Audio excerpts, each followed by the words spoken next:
This is RTV6 News at 11, working for you. And good evening to you. I'm Mark Mullins. And I'm Amanda Starantino. New at 11, Indianapolis teachers want their pay to match the work they're putting into their schools and their students. Yeah, you probably remember teacher pay was a major topic during this year's legislative session. Some school districts recently pledged to pay their teachers competitive wages with money raised by new property taxes. Voters in Warren Township approved a tax referendum, and as RTV6's Cameron Riddle shows you, teachers there are fighting for their fair share. If you talk to any teacher, they'll probably tell you their workload is growing and their pay is not. That is the exact reminder teachers here in Warren Township are sending to their school board tonight. It is becoming increasingly difficult to stay. You have the power to change that. In a sea of red are educators, making sure their needs in the classroom are not forgotten as money from a 2018 referendum enters the district's budget with an original promise that teachers would see some of that money. So Keep the Promise is asking our board members to use the referendum money that they said when they were selling the referendum to the public, that part of the money would go towards salary retention and attraction of new teachers. Nicole Dufour is a 7th grade language arts teacher, but she says her list of job titles seems to grow by the year. So the role of a teacher comes last to the role of a social worker, a mediator, a counselor, a family member, and any other role that you could throw on in there. Teaching comes last because we have to do all these other things first. Dufour is among the teachers asking the school board to give the teachers of Warren Township a competitive salary, a payment to somewhat reflect the work they still have to do before and after the bell rings. Because I'm usually there at 8:30 when I'm supposed to be, and I usually leave around 9:30. And I have 2 children and a husband who's a firefighter. I'm giving my life to the school, and I'm choosing to do that. I need some money. At tonight's school board meeting, Union President Jenny Whitaker reminded the board that teachers in the district are leaving their Warren Township classrooms for neighboring districts, where they say they can make $10,000 more for doing the exact same job. Our teachers are doing more with less, and that is not a Warren-only issue, but we are worried about our Warren people. And in order to keep them and to feel respected and valued, yes, it's going to come with some money. Working for you in Indianapolis, Cameron Riddle, RTV6. Cameron, thanks. And earlier this year, education advocacy groups estimated that Indiana schools would need a 9% funding increase to pay teachers salaries that are comparable to neighboring states. Hundreds of teachers rallied and protested at the State House. The budget, eventually passed by lawmakers in April, provides a 2.7% increase. An attorney representing the man accused of abandoning his child in Tippecanoe County says his client is a victim. Michael Barnett turned himself in this afternoon. We've been following this bizarre case since last week. Police say Barnett and his then-wife adopted the girl from the Ukraine in 2010. The girl told authorities the couple rented an apartment for her in Lafayette 3 years later and never spoke to her again. Barnett's attorney says there is more to the story. He's always said he's innocent, and he wants his opportunity to go through the due process in court and show to the court and to the world and to his community that he is, of course, innocent of these charges. As I've indicated before, Michael is a wonderful human being. He's a pillar in his community. He has a big heart. He thought he was doing the right thing 10 years ago when he took someone in his home. And from his perspective, he was as much of a victim as anyone in this whole scenario. Christine Barnett has not turned herself in. The couple faces neglect charges. You can read more details about the case by going to the RTV6 app and clicking on this story. Working for you, the community is stepping up to help an Indianapolis organization after RTV6 told you it is facing a funding crisis. Joy's House has raised $200,000 since we first told you about the situation last week. It's in danger of shutting its doors due to a decrease in donations and new cuts to Medicaid. The nonprofit in Broad Ripple provides caregiver services to adults who need a little extra help. The group still has a long way to go. The fundraising goal is $559,000. And if you need help raising awareness about a problem, contact us at workingforyou@rtv6.com. I had a great day out there. Hopefully you either got a chance to go outside for lunch, maybe go out for dinner, take a walk along the canal, something to enjoy this weather we're having. Yeah, because it was nice and sunny, a little warm, but the humidity was low today. That changes a little bit tomorrow, but we made it to 87 this afternoon. It's still warm in the Circle City. It's 72 degrees. It is beautiful outside, though. Zionsville, you're at 65 and 64 right now in Muncie. Storm Team 6 radar, it's nice and quiet. It's been that way for a while, and that's going to be a trend that continues. So as you head out the door in the morning, no need for the umbrella, and really not going to need the jacket here either, with temperatures starting off the day in the lower 60s with a light wind and a clear sky. Some outlying areas will dip down into the upper 50s first thing on Thursday morning, 59 in Lafayette and Muncie. So generally going to be staying dry here. We'll talk more about these rising rain chances for the weekend in a few minutes. 2 roads are expected to be open for the morning drive after separate water main breaks shut them down today. Citizens Energy says one of the breaks closed North Franklin Road between East 33rd and East 34th Street. The other happened on College Avenue between 71st and 75th Streets and is forcing a school to close tomorrow. According to Park Tutor's Twitter account, classes and all campus events are canceled Thursday because the break is impacting the water supply. New at 11, a melancholy birthday memorial for an Indianapolis man who died nearly 3 years ago. I know you're not supposed to ask God why it happened to them, because things happen to people every day, but he was such a good person. Today would have been Curtis Wooden's 58th birthday. He was shot and killed in December of 2016 outside an apartment near 21st Street and I-465 on the east side. His widow held a vigil at the scene of the shooting tonight. Years later, she is holding on to hope for new developments in the case. But I just wish they just come forward, you know, because I'm pretty sure they have a family too, you know, and when you kill somebody, you mess with the whole community. If you have any information, you can report tips anonymously by calling 317-262-TIPS. State police say an autopsy shows no evidence of physical injuries or trauma to an 8-week-old baby that died yesterday in Franklin. An official cause of death is still undetermined pending toxicology results. First responders took the child to the hospital where they died after being called to Pennington Mobile Home Park for a medical emergency. A Central Indiana town plans to remove 3 words from its police cars after RTV6 took community concerns to the department. Dozens of people signed a petition to remove decals with the phrase "All Lives Matter" from Frankton squad cars. Molly Hobbs, who started the petition, says the decals were added in 2016 during the height of the Black Lives Matter movement. She feels some people use the phrase "All Lives Matter" to counter that movement. I think it's insensitive because the Black Lives Matter movement was created to bring attention to the country, to the world, that these injustices were happening to people of color, and that us as white people should have, listened to them instead of, creating our own movement to undermine them and silence them, and it's just unacceptable. The town marshal declined to speak on camera, but says the decals are not meant to criticize the Black Lives Matter movement. He says the department chose the slogan to show how seriously Frankton police officers take their duty to protect all citizens. But after hearing that nearly 100 people have signed the petition, the town plans to remove the decals. New at 11, 100 kilos of cocaine and 130 pounds of marijuana will not make it to their final destination after a major interstate drug bust that you see here. State troopers found the drugs hidden in compartments there in a semi-tractor trailer while searching the vehicle this afternoon on I-70 near State Road 39 in Hendricks County. The driver faces 4 felony drug charges. Also in Hendricks County, investigators want to know if you recognize this person. The sheriff's office says the man caught on camera is suspected in a burglary on the southwest side. Investigators also posted a picture of a red truck which belonged to the suspect there. You can report information anonymously at crimetips.org. Free hepatitis A vaccines will be offered to people who may have been exposed to the disease in Lafayette. Health officials say an employee who handled food at Arnie's Market Square on Elmwood Avenue has been diagnosed with Hep A. The employee worked while ill on Friday and Saturday.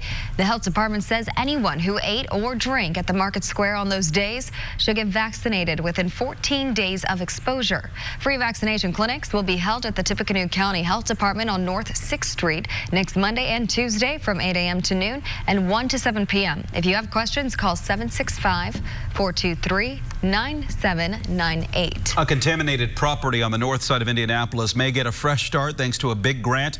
The city received $345,000 from the state to clean up the site of the former Colonial Bakery at the intersection of 24th Street and Winthrop Avenue. Leaders are hopeful that once that happens, the area will be redeveloped.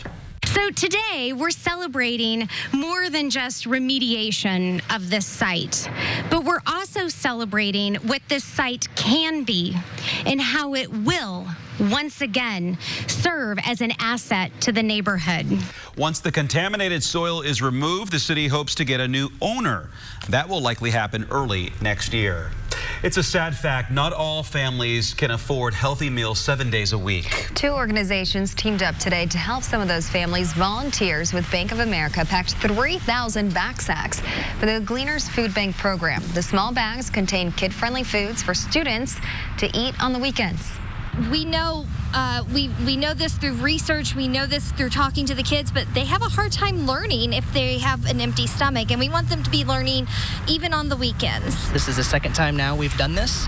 We did this about a year ago, and so just can't say enough good things about what Gleaners does in our community. The backsacks will go to students at Stephen J. Foster School on the west side of Indianapolis. New at 11, leaders with Indianapolis Public Schools are leading by example by riding the red line. Superintendent Alicia Johnson and the Board of School Commissioners took a field trip tonight, taking the new rapid transit route to the IPS board work session at Shortridge High School. They caught a bus at the downtown transit center and rode to the stop right in front of the school. The district expanded a pilot program this school year that allows all high school students to ride city buses to and from school for free. When it comes to the red line, many of you still have questions about the route. You can get those questions answered by going to the RTV6 app or the IndyChannel.com and watching our special report called Inside the Red Line. A historic Central Indiana college is overhauling its curriculum. How the new strategy puts an even bigger focus on hiring Hoosiers. Also, police hope you can help solve a mystery in northern Indiana. How this T-shirt is a key clue in the investigation. You're watching RTV6 News at 11. Advisor at northwesternmutual.com. This is RTV6 News at 11, working for you. Do you recognize this T-shirt? Police hope it helps identify a person found dead in an alley in Gary. Utility workers found the body on Monday. The person is described as a young black woman or teen girl with pierced ears, short hair, 5 feet 2 inches tall, and 117 pounds. Wearing a Supergirl Power T-shirt, a blue and white Nike windbreaker, and blue Champion brand pants with gray stripes. Anyone with information is asked to call the Lake County Coroner's Office. Vice President Mike Pence returns to Indiana next week to talk about free trade and how it impacts the people in the Hoosier state. Pence will join a panel discussion about the U.S.-Mexico-Canada agreement in Indianapolis on September 26th. The event starts at 12:15 at McAllister Machinery on Southeastern Avenue. You can find ticket information by going to the RTV6 app and clicking on this story. A new startup company is making Indianapolis its home and hiring Hoosiers. Today, city and state leaders welcome the medical consulting firm Expert RNMD to its headquarters on Meridian Street downtown. The company says it plans to create up to 21 high-paying jobs over the next several years. Mayor Joe Hogsett says the startup will help Indianapolis continue to attract top talent. As a new part of our life science landscape, Expert RNMD will help keep that momentum of the last several years going. Now we must ensure this incredible growth is one that can be taken advantage of by job seekers throughout Indianapolis. Available positions include RN Consulting, MD Consulting, and Business Operations. A new era at Franklin College is underway after the most comprehensive curriculum reform in the school's 185-year history. The changes are about focusing on critical thinking, communication, hands-on learning, technology, and opportunities for professional experience. The January trimester is for internships and workforce development. Senior Ian Jenks encourages fellow students to pursue those opportunities. You get to see what different companies look like and what kind of company you might want to look for and what job responsibilities you might want as well. So by doing different internships, it gives you different perspective on what you might want to do. The college also added a week of mini courses called Pivot to learn basic skills like banking, budgeting, cooking, and more. And for more information about the changes at Franklin College or any other career-related story you see on RTV6, go to hiringhoosiers.com. You can soon own a piece of Purdue apparel that is an example of life imitating art. Yeah, the powder blue Purdue shirt that you see there that appeared on an episode of Netflix's Stranger Things 3. Whew, Stranger Things 3 is now available for pre-order online at PurdueTeamStore.com. After the shirt went viral over the summer, the university quickly went to work to make replicas to sell. The shirt will also be available in the Purdue Memorial Union, Ross-Ade Stadium, and other locations. I feel like you would love that show, Mark. Stranger Things. Yeah. Oh, yeah, it's a very popular one. It's right up my alley, too. Yes, right, yes, exactly. Hear a lot about it out there. Heard a lot about the heat the last few days, but you know, we'll take it because not too far down the road. Because it won't be here at all. That's right. It's going to be gone. And it's going to be winter before you know it. We still got a whole season, though. Oh, Amanda, hold on. We got a whole season. We got fall to get through. It's not even officially here yet. Right now, it's 72 degrees. We've got our wind out of that east and northeast direction. That's what kept the humidity very comfortable today, even though we had the toasty temperatures. Our number right now, 63 in Columbus. You're at 68 in Lafayette, 64 in Muncie. But check out off to the west. Numbers are still widespread, sitting in the 70s tonight. So we have more of this heat to get through. Tonight will be fairly comfortable, though, with those clear skies. Temperatures ranging from the middle 50s into the lower 60s as you head out the door on Thursday. And also a lot of sunshine to greet you as well. This is TrueCast 9 a.m. Those clear skies. As we go to the lunch hour, our temperature is going to be right around 80 degrees. And we'll gradually kind of build in a few of these clouds as we head through our Thursday afternoon. But we are going to stay dry. You notice a couple of showers trying to pop up here a little closer to Dayton and Cincinnati over in Ohio. We will once again escape any threat of wet weather. In your Thursday forecast, look at how quick those temperatures are going to climb, though, from the lower 60s already to 70 degrees by mid-morning and into the afternoon with a couple of those clouds. It's going to be a little warmer than what we had today, topping out around 88 degrees, a little more humidity. It's not going to be crazy. It's not going to feel real tropical in the air, but enough that it's going to take this temperature of 88, make it feel more like 90 degrees. 86 will be your afternoon high in Lafayette as well as Richmond. And as we get ready for some high school football on Friday evening, a 20% chance of a passing shower mainly north of Interstate 70, but really looking pretty good here. 82 for the kickoff, 75 by 9 o'clock on Friday evening. And here's an updated look at TrueCast. 3:30 in the afternoon, start to see a couple of those isolated showers taking shape. But then as we go through the evening, looks like any of those will quickly fade away. And as we go into the weekend, making those big plans as we're now already more than halfway through the week. Saturday looking pretty good and similar to the weather we've had here lately. A high of 87 with dry conditions. Then Saturday night and Sunday, that's when we may get in on our first substantial rain chance really for the month so far because it has been so dry. We get into Sunday, about a 40% chance of some showers and storms there with a high of 83. 7-day planning forecast. There's the arrival of fall on Monday. It does come with a chance for a few more thunderstorms and 78. So we get back to average, what it should feel like here for the middle to latter part of September. And it looks like we'll kind of settle there into the middle of next week. All right, so make those plans and probably make them out on Saturday if they're going to be outdoors. Yeah, because it's looking Going nice. south for football on Friday night, so we'll leave the rain chances there. I like how that's going. More on that coming up on Friday. The Colts getting set for week number 3. The home openers this week, making some changes to their practice today, going a little lighter after a couple of tough weeks. Plus a change to the roster. We'll have that and time to go racing. They said California is the place you want to be, namely for the 2019 IndyCar season finale. 4 contenders going for that ultimate championship this Sunday. I'm Dave First. That story coming up here in RTV6.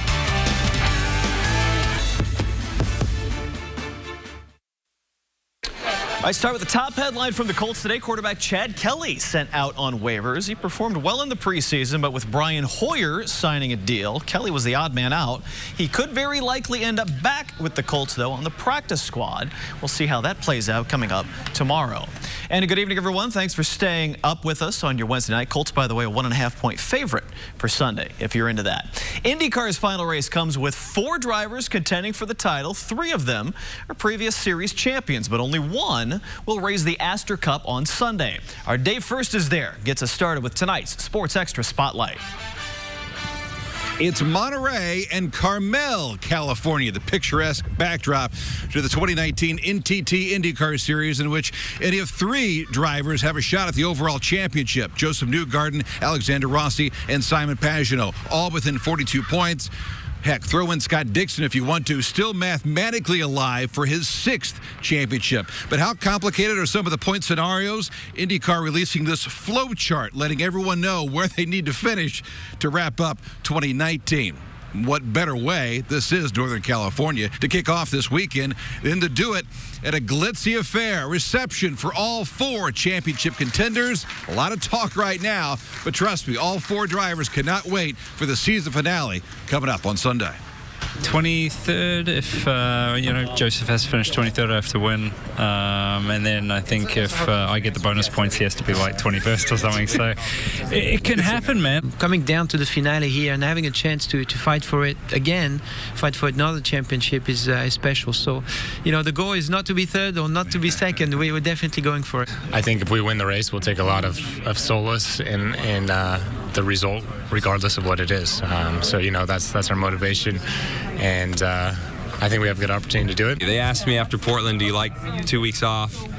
And I didn't mind at the time. And then you get a weekend and you're like, it would have been nice to just go straight to the finale, right. So I've been trying to stay busy. I've been very busy in my personal life this year, which has been a positive. It's kept my mind off things and actually made the time go pretty quickly. So look, we're here now. We took the 2 weeks. We tried to maximize it, and now we'll see what we got this weekend. It's a race weekend so rare that tomorrow they'll have all day to test at Laguna Seca before they get into the actual race weekend, with practices on Friday, qualifying Saturday, and then the race on Sunday. It really doesn't get any bigger than this for the regular season championship in the IndyCar Series. In Northern California, Day 1st, RTV6 Sports.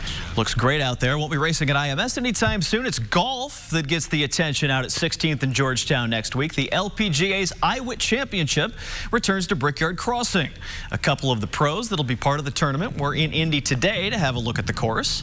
Sarah Burnham is a tour rookie. She played college golf at Michigan State. And Pernilla Lindberg represented Sweden at the Rio Olympics. She won a major tournament last year.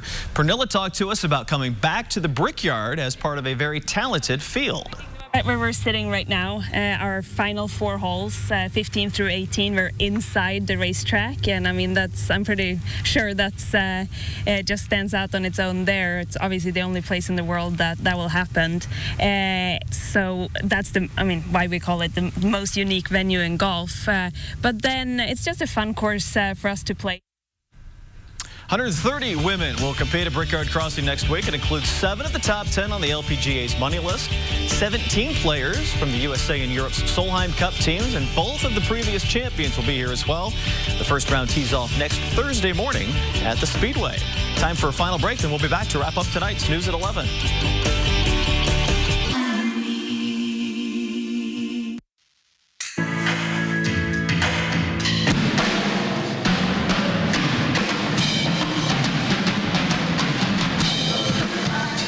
A drumming legend put on a special show tonight. Indiana's own Kenny Aronoff performed at the Rhythm Discovery Center in downtown Indianapolis. He signed autographs, took pictures, and shared personal stories, including his time working with John Mellencamp and that famous drum solo from Jack and Diane. I knew it sounded familiar right at the beginning there. You're having some fun with that, Mark. Yeah, I need some more of that. Those guys are great live in concert, too. You get a chance to see Mellencamp and the band. He's got a lot of guys playing for a long time. Ton of fun. Fun. Do it, right?